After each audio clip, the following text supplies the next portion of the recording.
బడుగు బలహీన వర్గాలకు స్వేచ్ఛా స్వాతంత్రం కోసం బానిస సంఖ్యలను చరణాడిన మహావీరుడు వంగవీటి మోహన్ రంగ అని తూర్పు గోదావరి జిల్లా గోపాలపురం మండలం భీమల్ గ్రామంలో ఏర్పాటు చేసిన రంగా 77వ జయంతి ఉత్సవాల్లో పాల్గొన్న గ్రామ మాజీ సర్పంచ్ గోపాలపురం ప్రెస్ క్లబ్ గౌరవాధ్యక్షులు గండ్రోతు శ్రీనివాస్ అన్నారు. ముందుగా రంగా విగ్రహానికి పాలాభిషేకం చేసి కేక్ కట్ చేసిన అభిమానులు అనంతరం 1000 మందికి పైగా పేదలకు అన్న వితరణ చేసి పేదలకు వికలాంగులకు వస్త్రదానం చేశారు.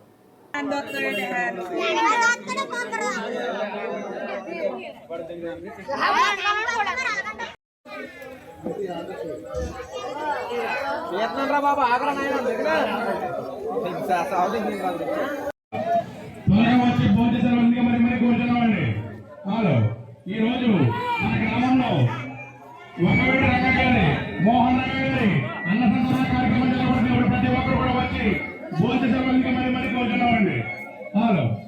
ఈ రోజు రంగ గారు 77వ జయంతి సందర్భంగా ఇవాళ గ్రామం అంతా కూడా కోలాహలంగా ఉంది. అలాగే ఆ బాబుల్లో పుట్టినందుకు ఈ రోజు కూడా ఆయన ఆశీస్సులు కూడా ఈ కాపు రిజ్యానికి ఉంది. ఏ పార్టీకి సంబంధం లేని ఒక వ్యక్తిగా ఆయన కాపుల్లో పుట్టడం, ఒక సింహాలుగా ఉన్నాయి. చూడండి సింహాలు ఉన్నాయి విగ్రహం పక్కన. అలాగే సింహంలాగే గర్దించడం, సింహంలాగే ఆయన ఉన్నాను కూడా బతకడం జరిగింది.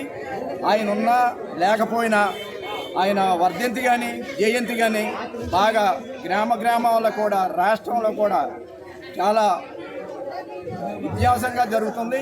అలాగే ఇంకా జరగాలని కోరుకుంటున్నాం. అలాగే కాపుల్లో ఉంటాం, కాపుల్లో పుట్టడం కూడా